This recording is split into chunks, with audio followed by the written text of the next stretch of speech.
He kōna I purangi tēnei nā te reo irirangi o Aotearoa. We climbed Everest. We split the atom. We charted Walker across the ocean to come here, and we're blasting off into space to compete with the very best people in the world. So I think we're also, though, a country that is big enough and smart enough to face up to reality when we need to as well. That was Prime Minister Christopher Luxon in his State of the Nation speech that he delivered last Sunday, reflecting on the reflected glory we all get from our most intrepid and most famous predecessors. And he went on to describe Kiwis today as resourceful, reasonable and resilient, yet the country as a whole is fractured, fragile and lacking lost mojo.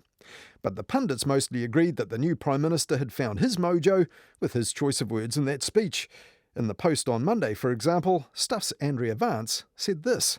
Yesterday's speech was good. Better still was the presentation. Luxon sounded like a normal person. And that made the paper's front page under the headline, Who Deprogrammed Luxon?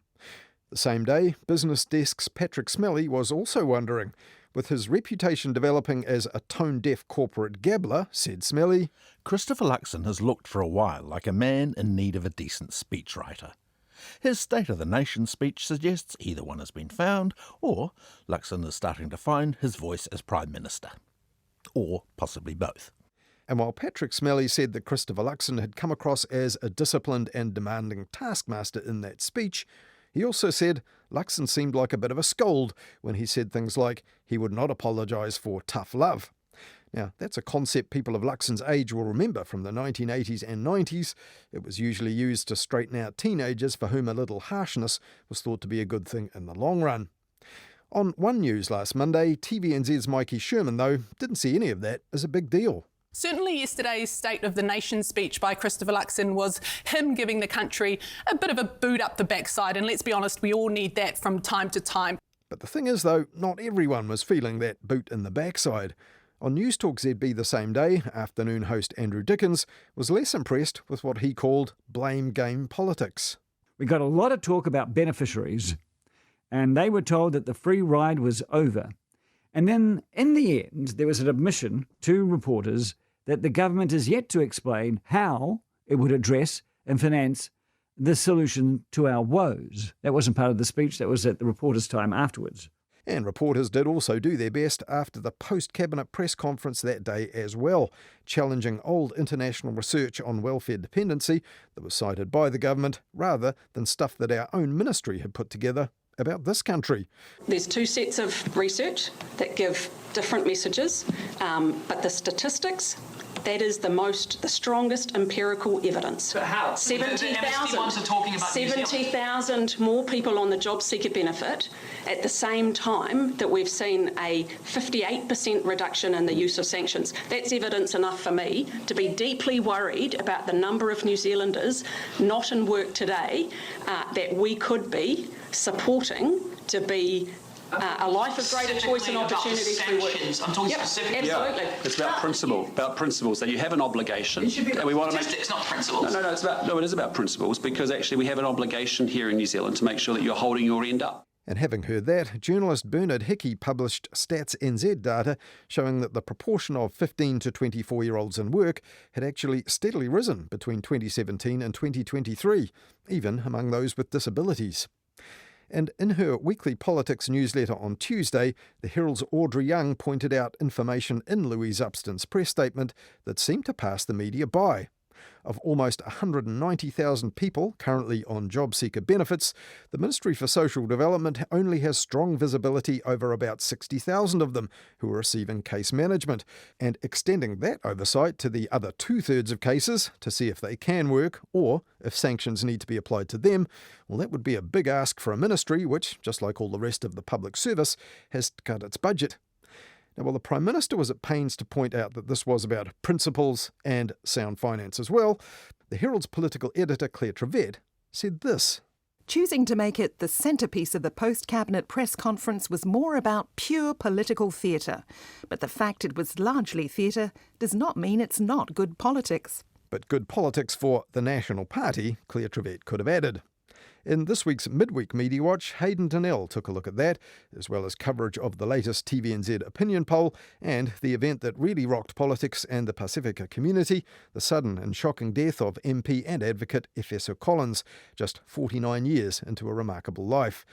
That and plenty more on Midweek Mediawatch on Nights with Emile Donovan last Wednesday. If you missed it, you'll find it on the Mediawatch page of the RNZ website, our section of the RNZ app, or available for free wherever you get your podcasts. Now, on Tuesday this week, the Herald's Claire Trevette also pointed out that this week's instructions on benefit sanction enforcement were really just a stopgap measure before National brings in its own welfare regime towards the end of this year. But by Tuesday, the media had framed all this as a welfare reset, much as the government might have hoped.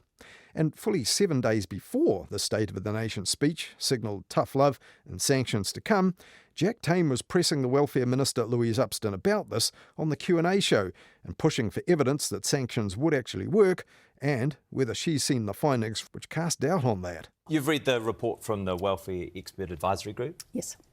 Quote, there is little evidence in support of using obligations and sanctions to change behaviour. Rather, there's research indicating they compound social harm and disconnectedness.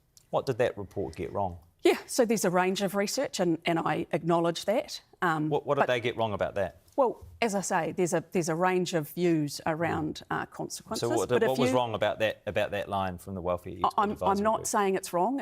There's a range of views. So you agree with them that there's little evidence in support of sanctions? There's a range of views. They have one view. My view, Jack, is very clear. We have seen an absolute blowing out of welfare dependency.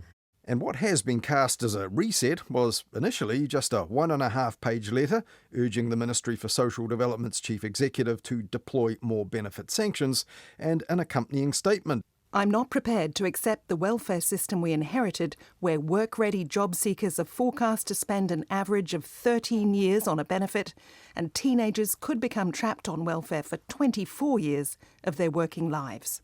And those alarming numbers were echoed the next day by the Prime Minister on TVNZ's Breakfast Show. Now, the average time that someone's on a job seeker unemployment benefit is now risen from 10 years to 13 years. And if you think about youth payments and people on youth benefits, that they're now on average going to be on welfare for 24 years. So if you're a young person who gets on welfare and the average time that you're now on welfare is 24 years, you're talking about someone getting to the age of 40 before they actually get their first job. So we have a broken system. But it isn't quite right that the average time someone's on a job seeker benefit is 13 years. That alarming stat isn't official. It's from a forecast by consultants about what might happen if current policies and social conditions persist. And these forecasts have been in the public domain since the start of the month, thanks to the New Zealand Herald, investigative reporter Alex Spence, and the Official Information Act. Now, previously, these annual reports were published annually on the website of the Ministry for Social Development until Labour took over in 2017 and they dropped out of sight and out of mind for the media. But according to the Herald, the most recent report from the actuaries at Taylor Fry also said that the estimates are skewed by a growing minority of beneficiaries staying on welfare for a very long time. For example, 19,000 people receiving sole parent support and about 500 young people expected to be on income support for almost the rest of their working lives. Now, as we heard earlier, both Louise Upston and the Prime Minister said, when challenged by the media, that the swollen ranks of unemployed on benefits since 2017 was all the evidence they need. And this was how the Prime Minister put those numbers in his State of the Nation speech last weekend. And if we look at welfare, there are 70,000 more people on a job seeker unemployment benefit today than there were in 2017. And that's like adding every man, woman and child in Napier onto the job seeker benefit in just 6 years. But while a Napier's worth of new beneficiaries was the major focus of his speech, not so another city's worth of new citizens, described by TVNZ's Jack Tame this way last Monday. Dunedin. In 2023, new migrants increased New Zealand's population by roughly the same size as Ōtepoti. And that same day for News Hub, Infometrics economist Brad Olsen. Adding, I think, a taupō's worth of people every second month or so, we've been seeing that's contributed to the largest population gain that New Zealand has ever seen since the end of the Second World War. Those record immigration stats led the News Hub at 6 bulletin last weekend. New Zealand's population over the second half of last year grew at its fastest rate since 1946. The next night, TVNZ reported that the difference between births and deaths was now the lowest it's been since then as well. There were just over 19,000 more births than deaths last year. And you have to go back to 1943 in the middle of the Second World War for a lower rate. And that just goes to show that population growth is much more complicated than just who's coming and who's going in any given year. Not for nothing was an edition of The Detail, all about the record immigration stats last year, entitled Our Messy Migration. And in it, RNZ business editor Giles Beckford said this.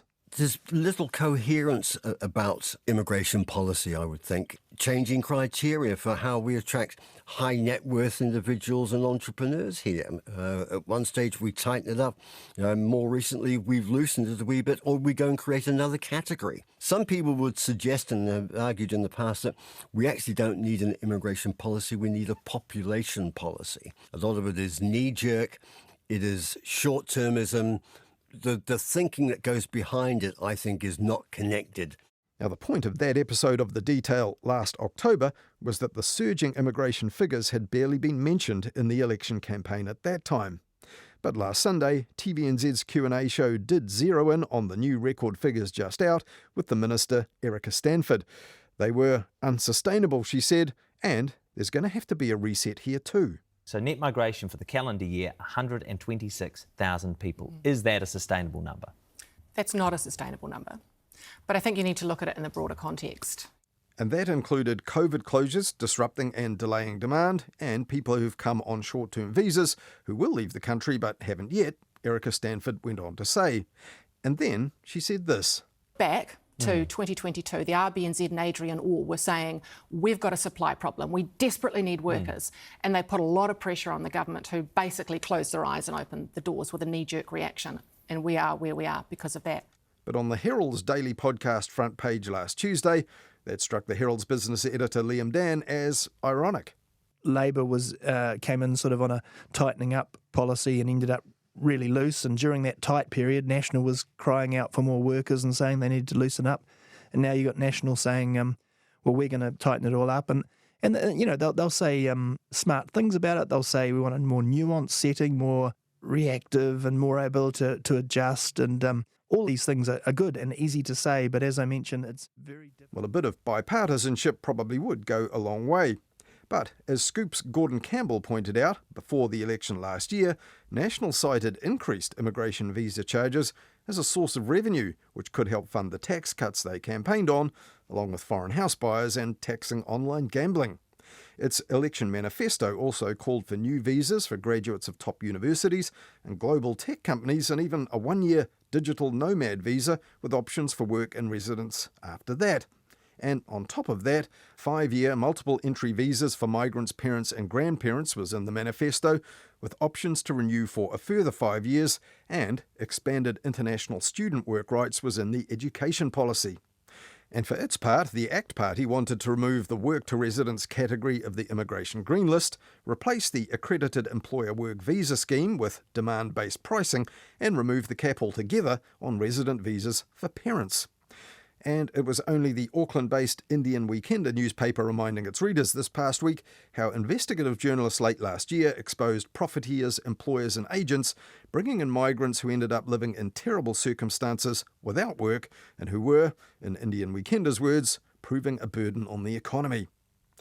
Now, in that long interview on TVNZ's Q&A show last weekend, the Minister Erica Stanford admitted that much has yet to be thought through for this immigration rebalancing, but I've sent my officials away to start work on that. Give us a planning framework, understand what our absorptive capacity is, and make sure that our hospitals, our schools, our infrastructure are working with immigration so that we have better long-term planning. And that does sound sensible. But if today's surge is the biggest since the end of World War II, well, how did we do absorptive capacity back then? Well, in his daily publication, The Kaka, financial journalist Bernard Hickey pointed out the governments back then planned for population growth of about 2% a year by putting about 5 to 10% of GDP on infrastructure each year. But in the 1980s and 90s, Bernard Hickey said that fell back as tax rates were cut on the assumption of low to no population growth. Land taxes, estate duties and taxes on capital gains were also dropped. Bernard Hickey also pointed out that since 2004, our population has grown at a rate only a little lower than the previous population baby boom time between 1947 and 1967. Yet our infrastructure investment in the last 20 years has been less than half the rate of the baby boom years, hence the deficit that's a part of the state of the nation today. This month, the briefing to the incoming Immigration Minister Erica Stanford said that a Productivity Commission inquiry into immigration back in 2022 had made all this clear. But the Productivity Commission is set to be scrapped as part of the new coalition's first 100-day achievements, though that one was not one of the ones listed by the Prime Minister in his State of the Nation speech last weekend.